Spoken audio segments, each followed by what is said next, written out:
Howdy y'all. It's middle of April 2025 and I was going through my room today and I was shocked by what I saw.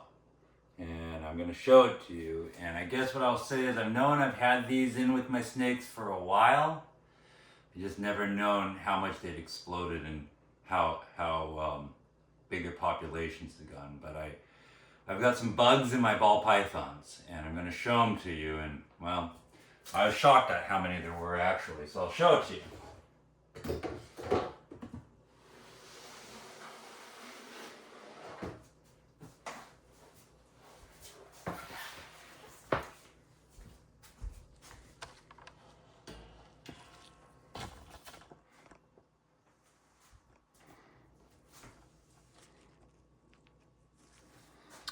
Look at this.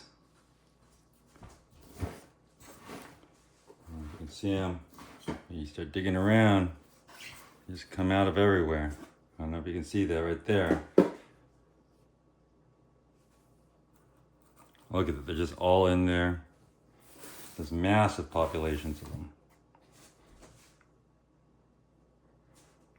Now, obviously, these are not snake mites. These are powder orange isopods. Prenosis something neurosis. But anyways, I started adding these to my snake cages about 2 years ago, maybe 2.5 years ago at this point. Kind of just for fun, because it was kind of a period of time when I was just a little bit bored with what I was doing. And I guess I should just back up and say one of the things I was doing is I was playing with different blends of substrates, going a little bit more away from the coconut chunks and starting to blend in some leaf litter, some garden compost. You could use any organic bag compost. I use homemade garden compost and mushroom compost, things like that. Just trying to get a better texture in my mix that did a little bit better moisture, a balance of all the properties that I want from my substrates. And then part and parcel to that, I went away from coconut, which is a purely sterile substrate, meaning there's no nutrition into it, to more of a living soil. And part of that was I was able to support isopods, so I threw in some powder orange isopods. I bought a salad dressing cup of about 15 of them, and there's thousands of them in my rooms now that I've propagated out of there. But I don't know if you can just see how, let me see if I can zoom in, really give you an idea of how the populations, but the intensity of these populations is pretty wild.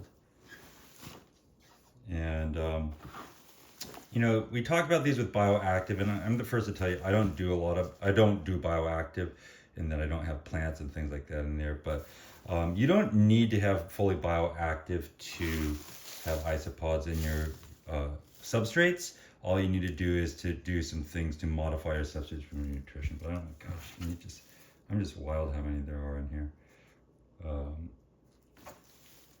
But yeah.